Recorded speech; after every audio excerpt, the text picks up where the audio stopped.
Nowadays, you can buy organizing products for literally everything. There's a bin for cords, a rack for your pans, a container for bath toys, dispensers for foils, dividers for cans, caddies for cleaning products. There are even bins to hold your other bins. And I'm not immune to it. I've bought them. I've shared them. I've convinced myself that the right product would cure any clutter problem I faced. For a long time, I thought organization was about finding the right stuff to contain my stuff. I looked at products as the solution, but after years of buying and trying pretty much every product out there, I've realized that the answer is a little less obvious, and I've also learned 2 great truths about organizing products that I'm going to share with you in this video. It's not that organizing products are bad, it's that we've been sold the idea that they are the solution, and in doing so, they've created a whole new problem. Everywhere you look, there's this promise that if you just organize everything, life will finally feel together. Your days will run smoothly, your house will stay clean, and making your kids' lunchboxes in the morning could look like this. As a mom of 4 children, I can assure you this is not what it looks like when we are making our kids' lunchboxes in the morning. It looks a little bit more like this. Hey, put on your pants, it's a school day. Where are all the spoons? I hope you want peanut butter and jelly again because that's what we're having. Hey, do you guys know where the sandwich cutter is? You used it to do what? Make a house for your spider? Where are the spoons? Have a nice trip to school, little orange. I'll see you when you come back at the end of the day. What do you mean we're out of grapes? Seriously, put your pants on. What do you mean you don't like Cheez-Its anymore? I literally just bought those yesterday. That is a lot of grapes to consume. Seriously, where are all the spoons? But let's be real, these videos are convincing and very satisfying. The spaces look beautiful, idyllic even. After a morning like the one I just reenacted for you, it's easy to see how this type of video might make you think that if you just had an acrylic drawer divider, if you could just line up all of your snacks and snack preparation tools in perfectly straight lines, then maybe everything else in your life might fall into place too. Listen, I'm a busy mom, I'm running a business, I'm managing a home. I am basically the perfect target for the glimmer of hope that these products are selling, and so I've bought it all. I've bought the bins, the baskets, the dividers, the labels, the cord organizers, whatever this thing is. Every purchase came with that same little spark of hope. This one will finally fix it, because that's what the organization industry really sells us, isn't it? Not storage, but hope. The hope of control. Okay, let's put on our academic hats for a minute because you know I love to include studies and data in my videos. Okay, I actually don't wear glasses. I just thought they'd make me look smart, but they are going to give me a headache. The home organization industry is now worth over $13 billion and projected to hit $17.6 billion by 2032. Clearly, I'm not the only one who has bought the hope that they are selling. But why are we spending so much on organization? Well, this is where it gets interesting. We are buying more stuff than ever before. Clothes, toys, kitchen gadgets, decor, holiday stuff. According to the U.S. Bureau of Economic Analysis, consumer spending on goods has more than doubled since 1990, from about $3 trillion to over $7 trillion today. And we are filling our homes with it. And more. The self-storage industry now nearly makes $20 billion a year. 1 in 3 Americans rent extra space just to store the things that don't fit in their home. Our stuff is taking over and it's stressing us out. A UCLA study found that when moms talked about their cluttered homes, their stress hormones spiked. And in a recent survey, more than half of Americans said that they feel overwhelmed by their clutter. The organization industry knows this. They know exactly what they're doing. Psychologists have noted that when life feels out of control, tidying and organizing can become a way to restore a sense of order. It's a kind of ritual of control. So our stuff causes stress and we look for a solution, and then boom, we buy more stuff to organize the stuff that we've already bought. The bins, the baskets, the drawer dividers, they're not fighting consumerism. They're part of it. If you go into any home organization aisle, you'll see a lot of the same things. Promises. The solutions they are offering here seem pretty obvious. Buy more stuff to organize your stuff. Now, I'm not trying to just hate on the organization product industry. Certainly, we do need some bins. We need some structures. I love a good back of the door organizer. It's good to have tools to help contain and manage our stuff, but what I fear has happened is the same industry that was built to help us organize our stuff has realized the cash cow that is selling people the dream of being organized, to the point that they are no longer just tools to help you organize your stuff, but they are clutter for your clutter, packaged as aesthetic and functional. These products tap into something deeper, the illusion of control. Think about the super aesthetic restock videos. Pantries with cereal dispensers that are rainbow colored, decanted everything. They are engineered to hit a part of our brain that craves order.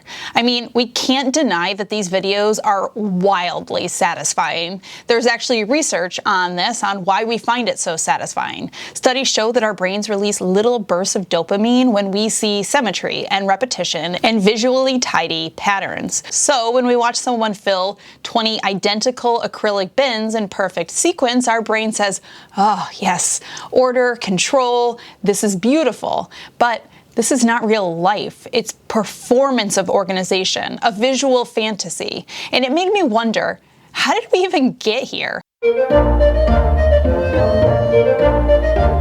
How did organization and restock videos become this golden compass for how an organized space should look? These aesthetically perfect, minute-long videos or over-the-top home edit pantries might feel uniquely engineered for social media, but they're just really the latest version of an old script. Home organization has always been performative. The academic field of home economics emerged around the turn of the 20th century.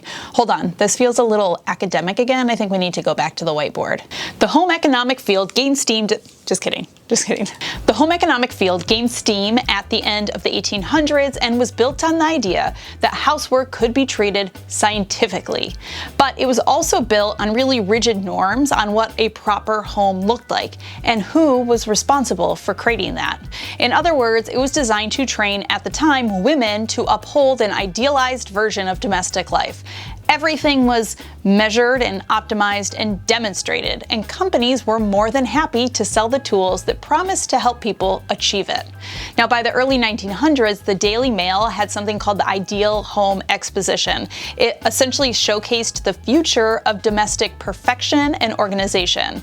There was an entire arenas filled with displays designed to teach families what efficient, beautiful homes should look like, with the right products. Fast forward a century and Pinterest moms took that torch, finally passing it off to TikTok and Reels, who basically lit the whole thing on fire. A quick interruption. I'm actually sitting here editing this mammoth of a video right now.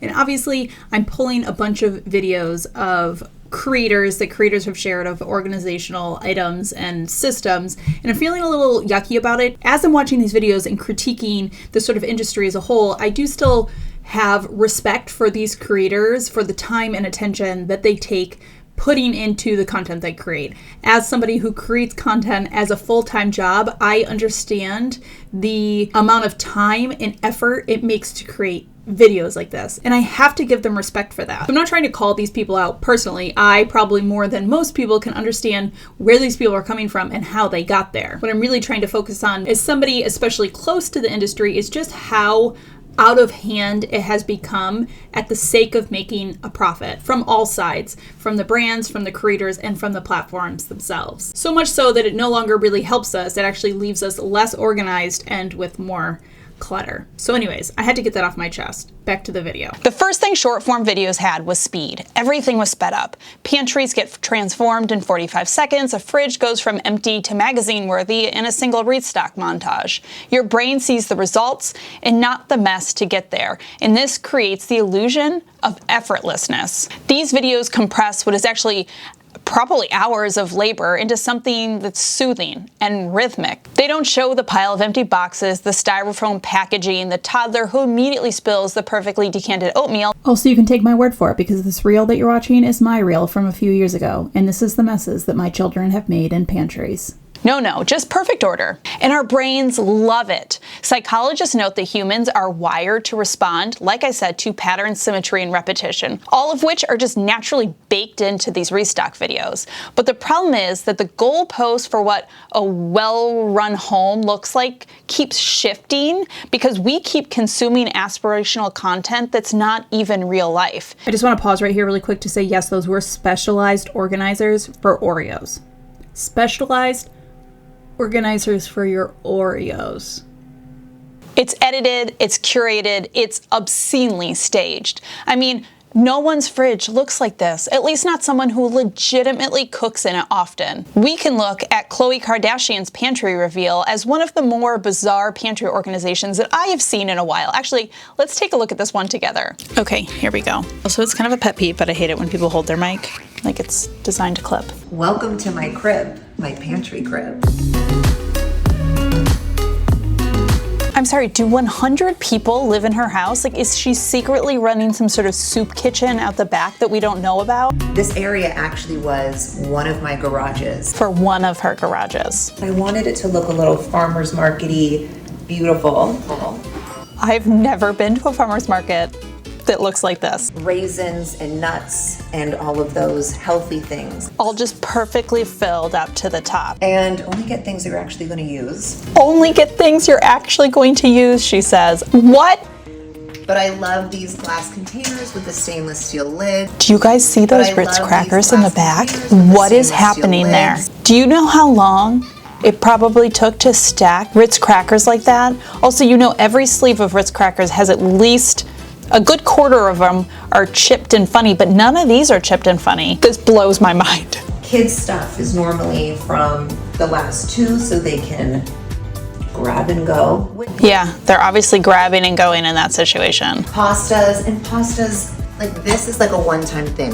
If you just want decorative stuff, you don't have to redo this all the time. And you just keep a box of pasta somewhere. If you just want something to look good, who cares if these go stale? I don't even know if pasta does go stale. So she's just telling us that the pasta in those glasses are purely for looks. This is a little candy drawer.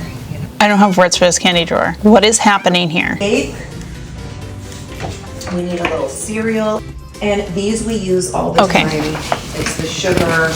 When did our pantries become grocery stores? Why are we lining up granola bars like they're auditioning for the Rockettes? It's not because it's practical, it's because it taps into something much deeper.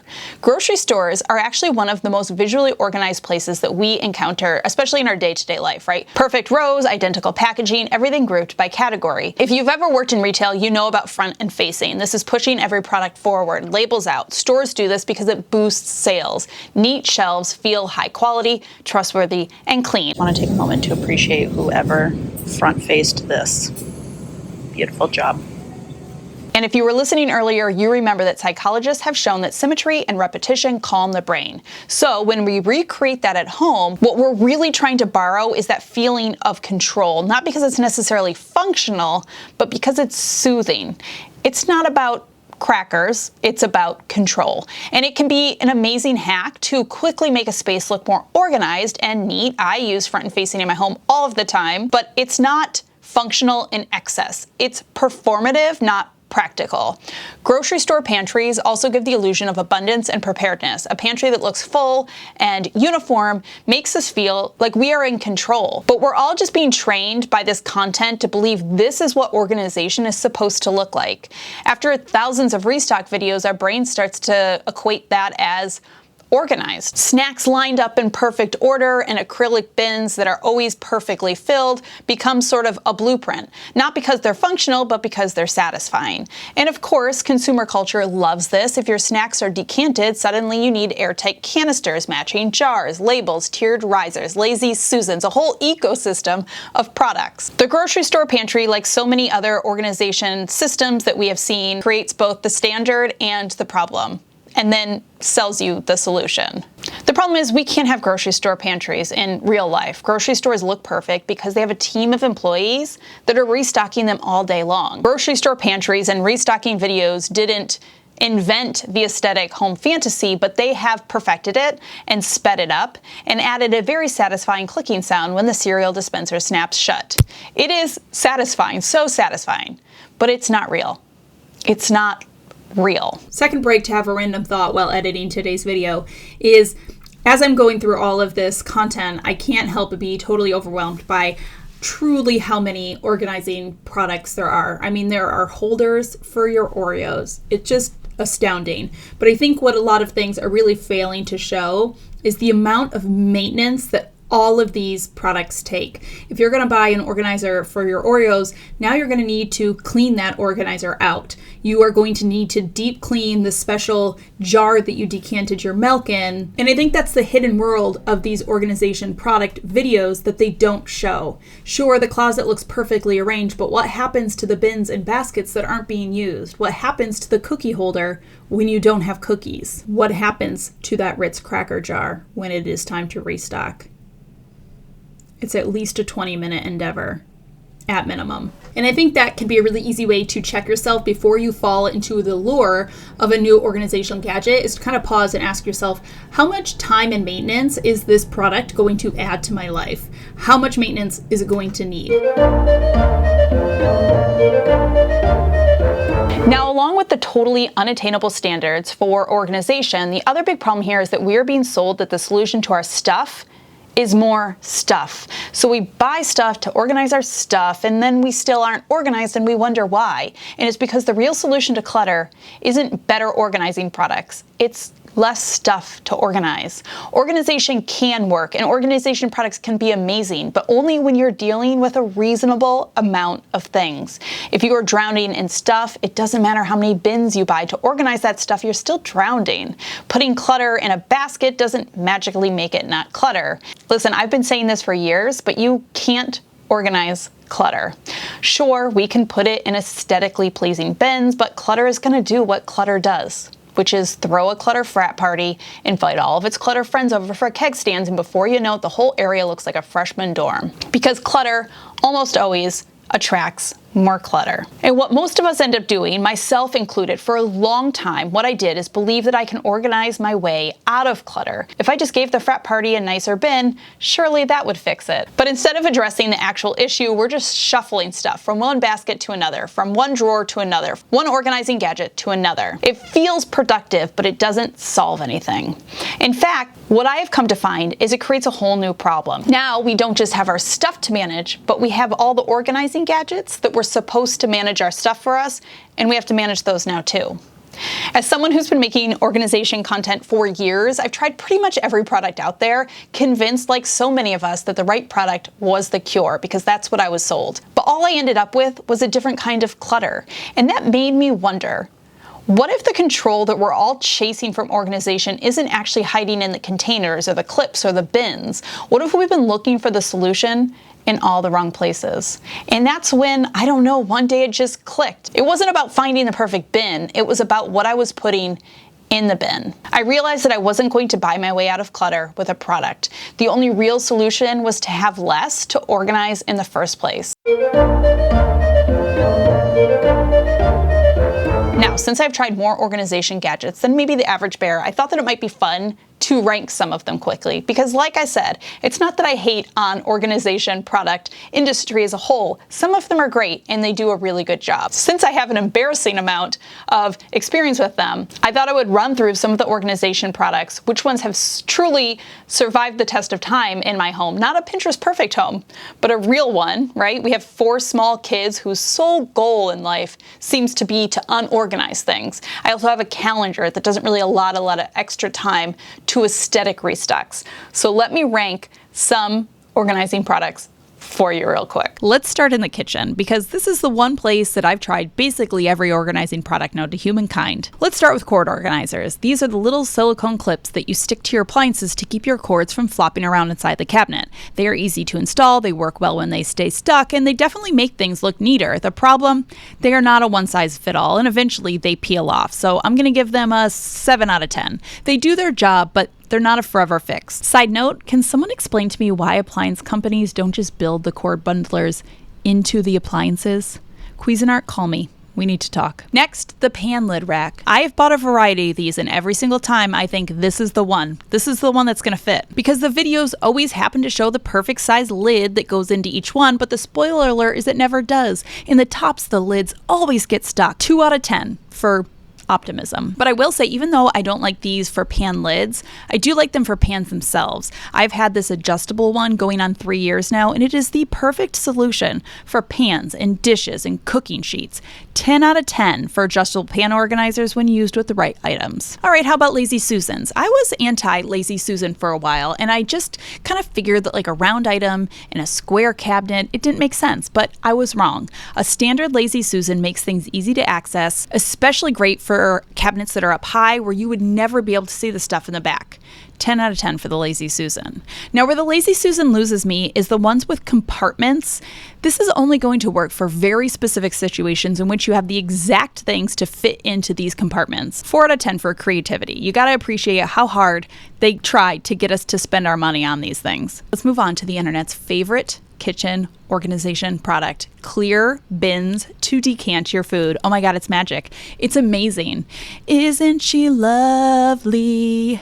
Isn't she beautiful?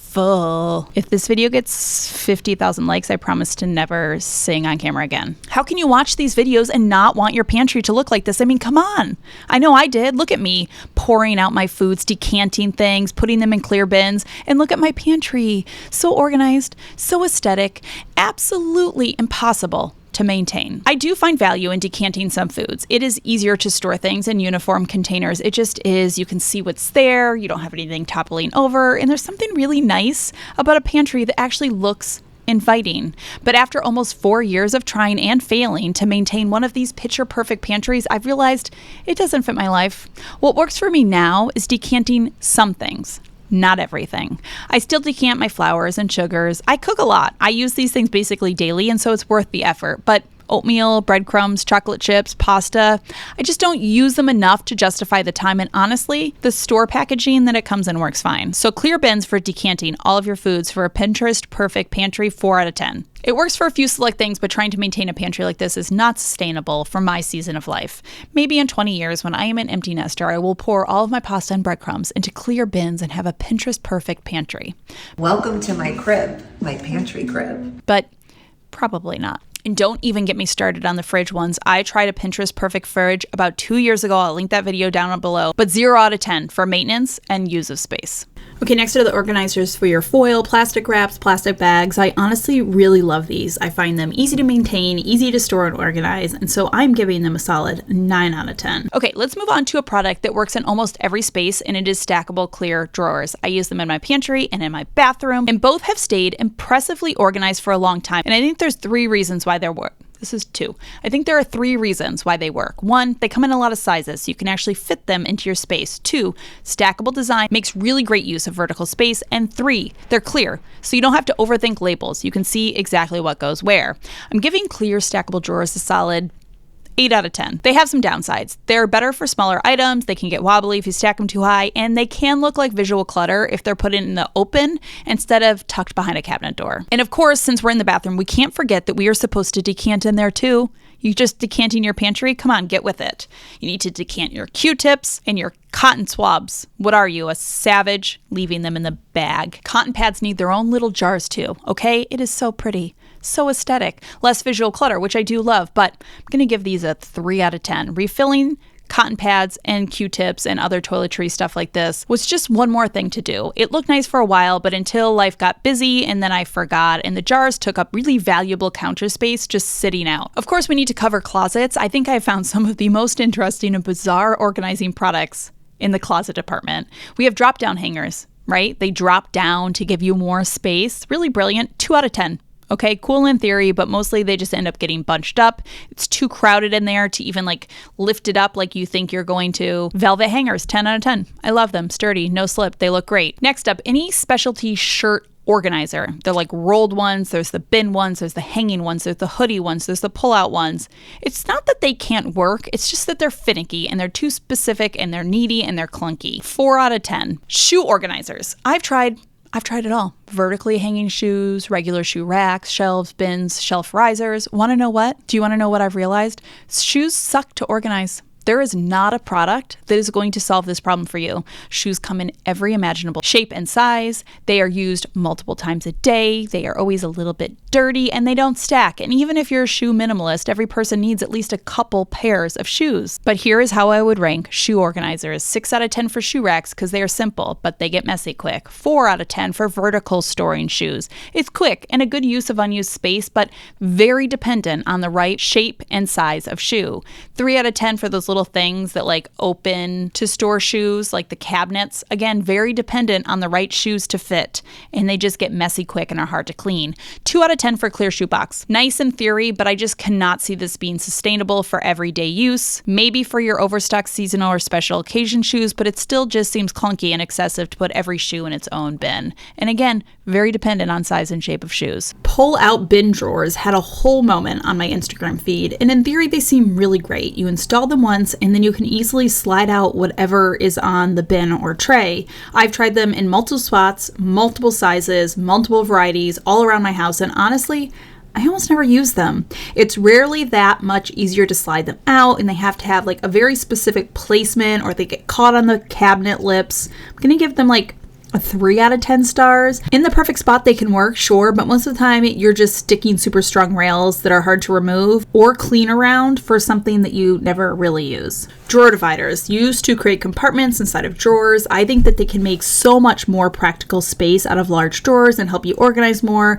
but you do need to make sure that you're buying the right height depth, and sometimes even the best ones will slide around inside the drawers, so they need regular maintenance and attention. 7 out of 10, super functional, but a little bit needy. The back of the car tote organizer. I was so convinced that this would change my life that I bought it not just once, but twice, because of course I needed a cuter pattern. In my opinion, it just becomes a black hole of despair in about 4 weeks. It has diapers that are no longer the right size, old expired crumbly snacks, a cup of milk that's sat there too long. Unless you are planning to come out here like weekly to maintain all of the stuff you put in here, it's just going to turn into a mess. You don't need this much stuff in your car. I found I prefer to just keep a few key essentials in my car, like a change of clothes, a first aid kit, and disposable cups, and then I use a tote bag to come and go out of the car daily. That way I know I'm tending to what's in it on a regular basis. I'm giving it a 4 out of 10. I love its optimism, but it just takes way too much maintenance. Let's move on to just some of the organizing basics, right? The bins and the baskets. I feel like it really comes down to like 4 main heavyweights, all fighting for the title of most useful storage solution. So let's meet our competitors. Our first contender is the Hyacinth basket. Hyacinth basket, doesn't matter. Elegant, earthy, and easy on the eyes, these natural beauties are lightweight yet surprisingly sturdy, eco-friendly, and look straight out of a home magazine. But they don't always hold up under pressure. The natural fibers fray, shred, and split faster than you'd hope. Cleaning them?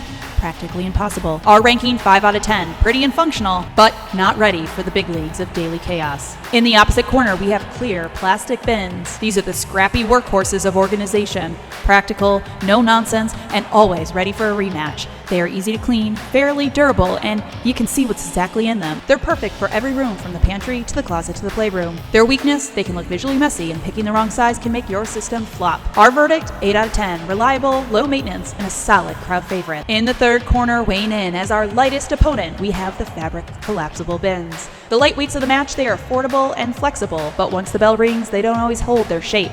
They collapse, crumple, and quickly turn into black holes of forgotten stuff. We're gonna rank them 4 out of 10. Fun for a quick round, but not built to go the distance. And our final contender is the wire basket. Strong, sleek, and built like a champ. But they've been known to come with some weaknesses. Pricey, a little cold looking, and not great for the small items that just love to slip through their cracks.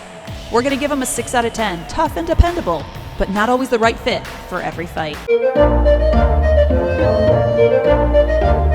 After years of testing bins and baskets and drawer dividers and drawers, I have come to realize 2 great truths about organizing products. The first one is open-ended organization is almost always better. The altar-specific organizers like the hook just for baseball hats or the wall organizer just for shoes, the battery dispenser, the t-shirt folding rack, the avocado saver, they're often not solving clutter, they often are the clutter. And number 2, there's not a single product that is going to cure your clutter. No bin or basket or gadget can organize if you just have too much stuff. The home organization industry thrives on the promise that the next product will finally make life easier, but you can't organize your way out of clutter. For all the solutions we're sold, most don't actually fix the real problem. An entire industry now exists to help us manage our excess, selling us more things to control the things that we already have too many of. And at some point, we have to admit that we don't just need another bin. We need less to put in the bin in the first place. Because before you organize, you have to edit. You have to look at what's actually there, what earns a place in your home, and what's just taking up space. When you start there, organizing becomes simpler. You don't need clutter to organize your clutter. We're being sold the idea that we can buy our way out of clutter, but you can't purchase peace, because sometimes the most organized thing you can do is stop trying to organize everything. Wow, that was a really good ending line. You liked that, didn't you? If I was smart, I would have just let it fade to black there, but I gotta pat myself on the back for that one. Sometimes the most organized thing that you can do is stop trying to organize everything. Boom. Brilliant. Okay, but for real, this is the end of video. As always, thank you so much for stopping by and watching. Thank you for sticking with me for this entire video. I hope you're having a fantastic day. Remember to be kind to yourself and others, and see you in my next video.